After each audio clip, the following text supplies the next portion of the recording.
अस्सलामुअलैकुम वरहमतुल्लाहि वबरकातुहू। नाजरीन, स्वागत है आपका viral news live studio Jalgaon, Maharashtra, India में। मैं आपका मेज़बान मुफ्ती हारून नदवी।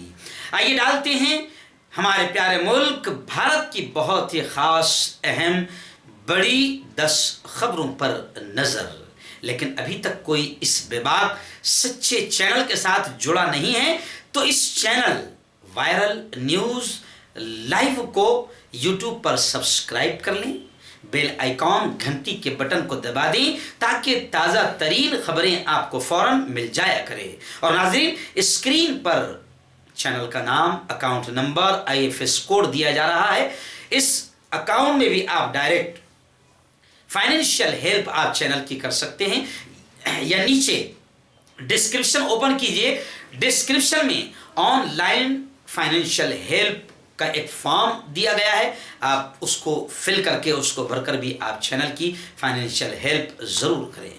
PM मोदी ने फिर CBI डायरेक्टर आलोक वर्मा को हटा दिया। आलोक वर्मा को उनके ओहदे से बर्खास्त कर दिया। बता दें कि कल ही वो सुप्रीम कोर्ट के ऑर्डर से 77 डेज के बाद ऑफिस पहुंचे थे, लेकिन फिर उन्हें मोदी ने हटा दिया। मजीद 5 CBI अफसरान का भी हुकूमत ने तबादला कर दिया। पूरा मुल्क हैरान है कि आखिर ये क्या हो रहा है और ये क्या चल रहा है। इसी पर राहुल गांधी ने एक बार फिर मोदी पर जबरदस्त हमला बोलते हुए कहा कि राफेल की वजह से आलोक वर्मा, इस चीफ CBI को हटाया गया। मोदी हुकूमत इनका मौक़िफ़ सुनने के लिए तैयार ही नहीं। राहुल ने मोदी से पूछा कि आखिर CBI डायरेक्टर को हटाने की इतनी जल्दी क्यों है मोदी जी आपको? क्यों इन्हें सिलेक्ट कमेटी के सामने अपना मौक़िफ़ रखने की इजाज़त नहीं दी जा रही है? बता दें कि 31 जनवरी को उनकी मुद्दत कार ख़त्म हो रही है, लेकिन 20 दिन भी मोदी सब्र नहीं कर सकते। जनता जान रही है कि आखिर क्या है मामला। पहले इनको जबरन 77 दिन छुट्टी पर भेज दिया गया और जब सुप्रीम कोर्ट ने बहाल किया तो फौरन एक ही दिन में हटा भी दिया गया। बाबरी मस्जिद मिल्कियत मुकदमा अगली समाअत होगी 29 जनवरी को। हजरत मौलाना सैयद अरशद मदनी ने बड़े बेंच के जरिए सुनवाई का खैर मकदम किया और जस्टिस यू ललित, जो उत्तर प्रदेश के साबिक वजीर आला कल्याण सिंह के वकील रह चुके हैं, इनको 5 रुकनी बेंच से अलग कर दिया गया। जमीयत उलमा के वकला advocate Rajeev Dhavan, advocate Raju Ramachandran, advocate Varindra Grover और एडवोकेट ऑन रिकॉर्ड एजाज मकबूल और दीकर वकला जमीयत के पेश हुए।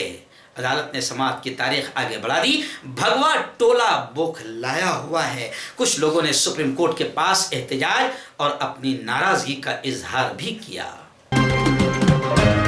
3 तलाक मुखालिफ बिल, ट्रिपल तलाक विरोधी बिल पार्लियामेंट में मोदी हुकूमत को मुंह की खानी पड़ी।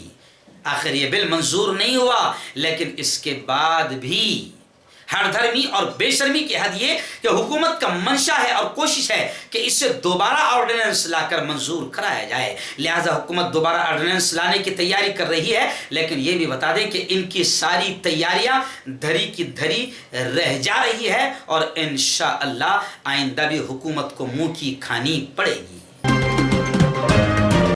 आला जात के 10% रिजर्वेशन को सुप्रीम कोर्ट में चैलेंज कर दिया गया। एक गैर सरकारी तंजीम यूथ फॉर इक्वलिटी ने जुमेरात के दिन इसके खिलाफ सुप्रीम कोर्ट का दरवाजा खटखटाया।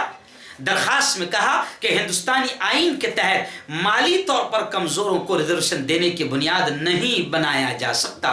दरखास्त गुजार ने 103वीं आईनी तरमीम एक्ट को आइन की खिलाफ वर्जी करार देते हुए इसे मुस्तरद करने की अदालत से दरखास्त की और कहा कि ये अमल असंवैधानिक, गैर आईनी, गैर दस्तूरी है।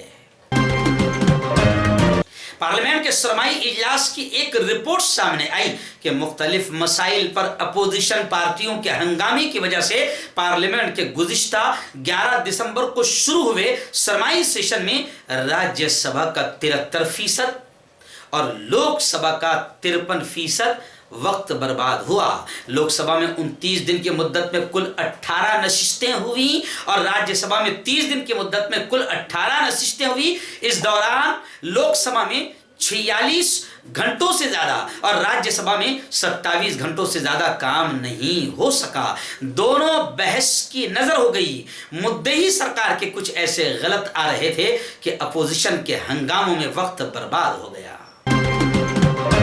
दिल्ली में लगातार 15 सालों तक वजीर आला के ओहदे पर फाइज रहने वाली शीला दीक्षित को दिल्ली प्रदेश कांग्रेस कमेटी का सदर अध्यक्ष मुकर्रर कर दिया गया और हारून यूसुफ समेत 3 कारगुजार सुदूर की भी तकर्री कर दी गई।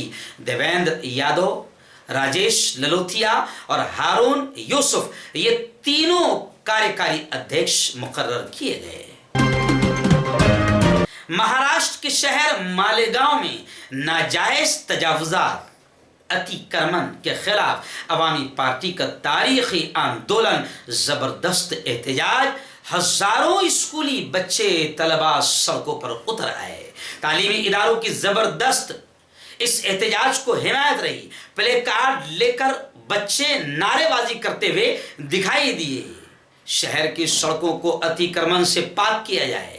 अतिक्रमण एक मक्कारी है, शहर को इससे दुश्वारी है, तलबा की है यही पुकार, अतिक्रमण साफ करे सरकार। ऐसे नारे मालेगांव की गलियों में गूंजे। रिजवान बैटरीवाला की क़यादत में ये तारीख साज एहतजाज आंदोलन हुआ।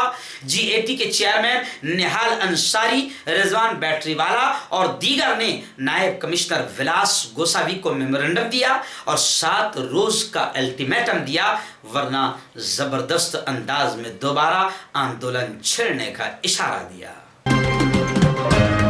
महाराष्ट्र के शोलापुर में PM मोदी को काले झंडे दिखलाने वाले NSUI वर्कर्स को पुलिस ने बड़ी बेरहमी, बड़ी बेदर्दी से पिटा।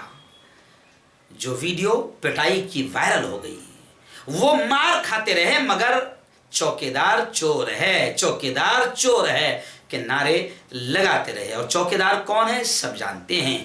पुलिस पीटती रही लेकिन ये नारे लगाते रहे कि चौकीदार ही चोर है। सोशल मीडिया पर हुकूमत और पुलिस की खूब निंदा की जा रही है। कांग्रेस के रुकन असेंबली प्रियंती शिंदे ने इल्जाम लगाया कि ये जमहूरियत का कत्ल है और हुकूमत जुल्म कर रही है और पुलिस का नाजायज इस्तेमाल कर रही है। ये आवाज को दबाने की कोशिश है। बीजेपी मुल्क में हालात खराब कर रही है और किसी से एहतजाज और आंदोलन का हक जो बीजेपी आज छीन रही है, ये हक छीना नहीं जा सकता। ये तो फिर हक और जमहूरियत का कत्ल है।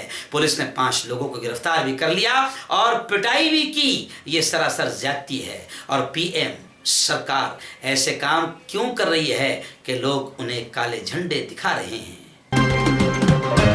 पुणे से बेंगलोर जा रहे स्पाइस जेट के हवाई जहाज में जुमेरात के दिन यानी गुज़िश्ता कल एक मुसाफिर के पास से 22 जिंदा कारतूस बरामद होने के बाद हलचल हड़कंप मच गया। किसी भी तरह के कानूनी दस्तावेजात न दिखाने की वजह से एयरलाइन के स्टाफ ने इस मुसाफिर को पुलिस के हवाले कर दिया। पुलिस मामले की जांच कर रही है। यह वाकया कल सुबह 4:45 बजे का है। महाराष्ट्र के महाड़ में राष्ट्रवादी कांग्रेस पार्टी की परिवर्तन यात्रा।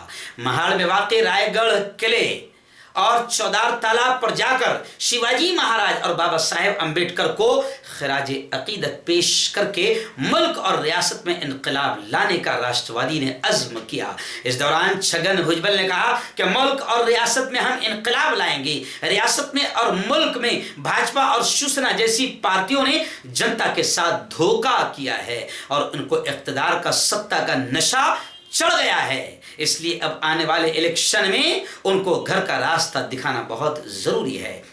रायगढ़ से लोकसभा इलेक्शन के उम्मीदवार के तौर पर सुनील तटकरे के नाम पर मुहर लगा दी गई। इस यात्रा में प्रदेश अध्यक्ष जयंत पाटिल, अजीत दादा पवार, धनंजय मुंडे, जितेंद्र औहाड़, अनिल देशमुख, नवाब मलिक, फौजिया खान, गणेश नाइक और एनसीपी के कई लीडरान मौजूद रहे।